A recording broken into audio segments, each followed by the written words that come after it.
皆さん、ちょっと日本語話しますか? いいですか?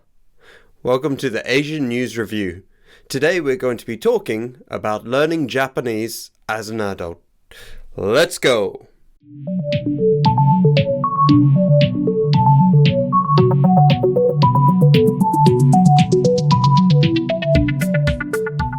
Hello and welcome back to the Asian News Review. Today we're going to be taking a look at a story that caught my personal attention, and it's all about learning Japanese as an adult. Japanese is one of the most difficult languages in the world to study and master. So it's no surprise that many international people move to Japan with the aim of securing Japanese language skills. Some like the challenge, some want to make it part of their life routine, and some just want an easier life living in Japan. But they face a very specific set of challenges before they can master and overcome the challenge of speaking Japanese. Let's start with a hard truth we've all told ourselves. I'm too old for this. We've seen the videos of 3-year-olds in Tokyo speaking perfect Japanese and felt that pang of envy. We've been told that if you don't learn a language as a child, your brain hardwires shut. But I'm going to tell you a little secret, and the science backs me up on this. That is a complete lie. Learning Japanese as an adult isn't just possible. In many ways, you have advantages that children don't. You have the logic, the metacognition, and a library of life experiences to hook new words onto. Today we're breaking down exactly how to conquer one of the world's most difficult languages, using research-backed methods, specifically looking at some incredible insights from Gaijinpot. Gaijinpot is a popular publication and online web forum for foreigners living in Japan. Now, whether you're living in the heart of Shinjuku or studying from a desk in Ohio, this is for the adults who think they've missed the boat, but are still interested in learning Japanese. We should really think, why bother? In reality, Japan is a country on its own when it comes to language. There are very few other countries that speak the Japanese language. It's not a shared language like Spanish, French, or English. However, that doesn't diminish its importance, and many people would say due to the uniqueness of Japan, those factors that attract them are also the factors that drive their want to learn of the language. So, why Japanese? Well, beyond the cool factor of watching animation without subtitles, or anime as it's called over here, there's also a functional reality we have to address. If you live in Japan, or you even plan to, you've likely noticed something. Despite being a global superpower, Japan consistently ranks lower than many other developed nations in English proficiency. This isn't a critique. It's a reality of the educational system and the linguistic distance between English and Japanese. In many countries, you can get by with English. In Japan, getting by is a trap. If you don't speak the language, you are living in a bubble, and what the people call here the gaijin bubble, the foreigner bubble. You're limited to international hubs. You struggle with the simplest of tasks at the ward office, and you miss out on the deep, nuanced friendships that happen at the local izakaya or bar. But the benefits of breaking that bubble are massive. Science has shown us that learning a second language as an adult literally reshapes your brain. It improves executive function, delays the onset of dementia, and enhances your ability to multitask. You aren't just learning words, you're upgrading your hardware. So what are the 5 science-backed strategies?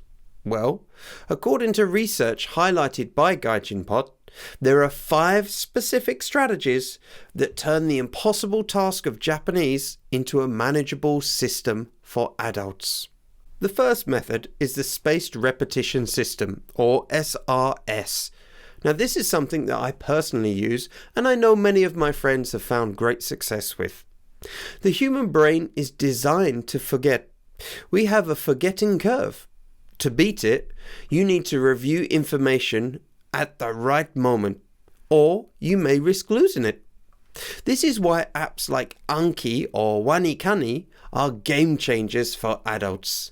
Instead of cramming for 5 hours once a week, which is useless in reality, SRS systems allow you to study for 15 minutes a day, focusing only on the characters or vocabulary that your brain is struggling with.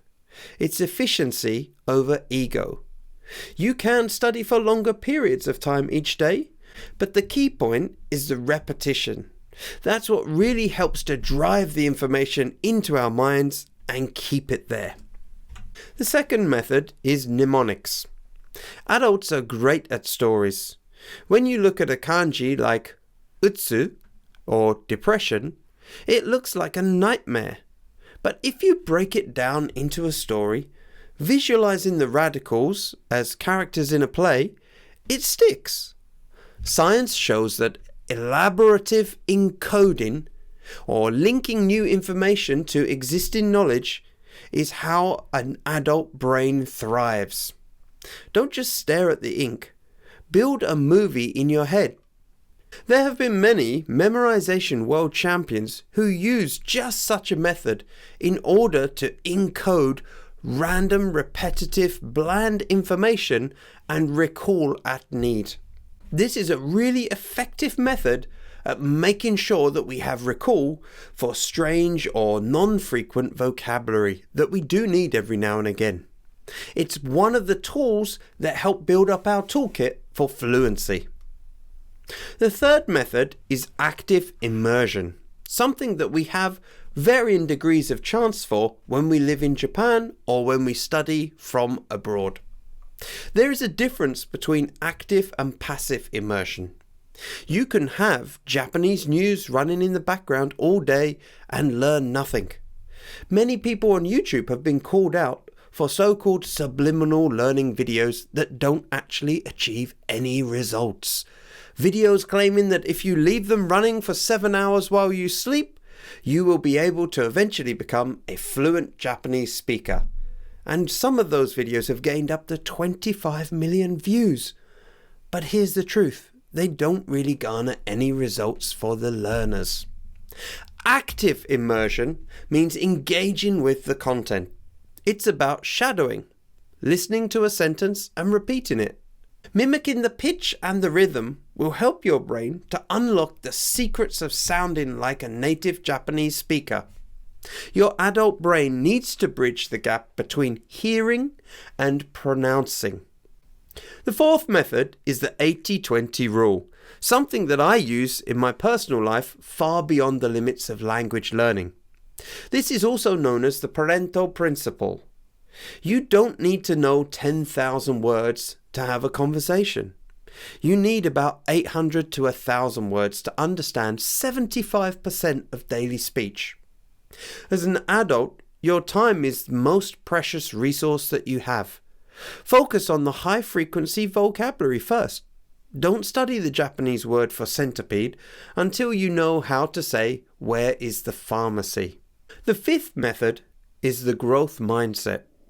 This is the most science-backed part of it all. Dr. Carol Dweck's research shows that if you believe your intelligence is fixed, you will probably fail. If you believe your brain is a muscle that grows with every "I don't understand," you will succeed. In Japanese, you will feel like an idiot daily, but embrace that feeling. That feeling of idiocy is actually the feeling of new neural pathways being paved. We've often discussed on this channel about the ability of people to highly achieve even when they don't have inherent talent. And it all comes down to the power of yet, another popular idea that links up with growth mindset, saying that "I can't do something" starts to encode in us that feeling that something is above us and too hard to do. But when we say "I can't do it yet," then we're actually encoding that feeling of all it will take is a bit more time. Also, a very powerful idea linked to growth mindset is constant improvement. We really need to be thinking about how we do something each time.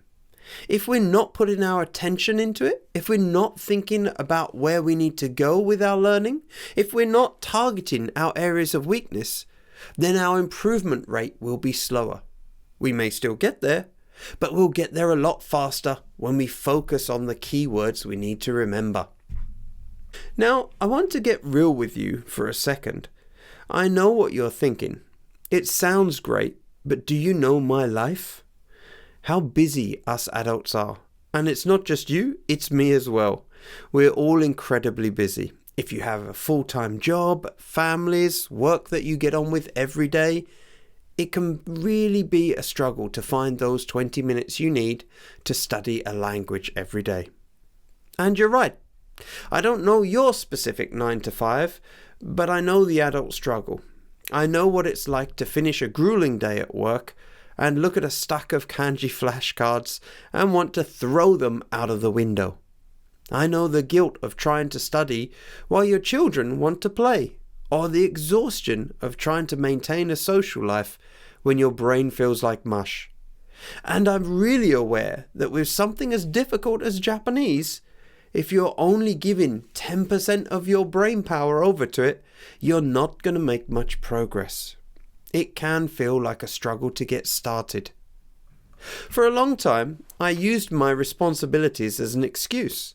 I told myself that I was being a good provider or a good partner by not studying. But the truth was, I just got scared of the effort and started to talk to myself with that non-growth mindset language that it was too difficult for me to achieve. But the reality is this: life is never going to give you a perfect window to learn Japanese. There will never be a month where the kids are quiet and the boss is happy and the chores are all done at home. And I don't think even when you get to a level that society might deem you as a good Japanese communicator, you may never be happy with your level as is. I know people with a Japanese N1, which is the highest level that you can pass in the Japanese National Language Proficiency Exam, and they still believe they have a long way to go. If you wait for the window, though, you may be 80 years old and saying arigato with a bad accent. We need to make the commitment. It is possible, but it requires a shift in how you view your day. The most important things you can do right now is to stop trying to learn Japanese and start committing to it. You have to jump in with both feet. How? It starts with 20 minutes. That's it. Just 20 minutes. Get up 20 minutes earlier every day. Every day. Before other people in your house. Before the emails start flooding in. Before the coffee is finished. Before the kids are asking for breakfast. Before the dog needs a walk. That is your sacred 20 minutes. And in those 20 minutes, your brain is fresh. You haven't loaded it up with the tasks and the activities of the day yet. There is nothing stopping you from waking up 20 minutes earlier and protecting your time and using it by jumping into your Japanese language study. You do your SRS, you read one page, you listen to one podcast, repeating what you hear. If you do that every day, you aren't just studying. You are becoming a person who speaks Japanese. But there's one more thing you need to think about with this. As a busy adult with many commitments and many people after your time, you need to protect your dialed-in time. And what I mean by that is you need to protect the time that you have to focus on the Japanese learning. The final piece of the puzzle is communication. If you have a family, you cannot do this in a vacuum. It's the reality of life. You have to sit them down and explain your plan to them. Give yourself a time frame for passing certain events. Tell your partner and your children, this 20 minutes in the morning or this 30 minutes after dinner is my Japanese time. Make sure that it's a consensus agreement, something that everybody can help commit to and doesn't pull from other people's important areas, but it is important because it makes everybody's lives better. It's a goal we've always wanted. It's a goal that we should be achieving. When you explain the why, your family becomes your support system instead of your distraction. Protect that time fiercely. Dial it in every single day, because those small daily deposits are what build to the fortune of fluency over time. You can't miss your target if you're constantly drilling away at it. Success will become the byproduct of those daily habits that will lead to it. Let's wrap up. Learning Japanese as an adult isn't about having a language brain. It's about pure grit. It's about using the science of mnemonics and SRS to work smarter, not harder. And it's about realizing that while the challenges of adulthood are real, they aren't excuses. They're just in the conditions of the race. The gaijin bubble is comfortable, but the world outside of it is beautiful, complex, and waiting for you. Make the commitment today. Set that alarm for 20 minutes earlier tomorrow. Don't just live in Japan, interact with it. Don't just watch the culture, be a part of it. You've got this. Good luck, or as we say in Japanese, ganbatte kudasai. If you've liked today's show, then please hit that subscribe button, click the like, smash the bell icon, and let YouTube know that this is a channel you'd like to see again. And I'll prepare something great next time to share with you all. Thank you for joining today, and I'll see you on the next Asian News Review.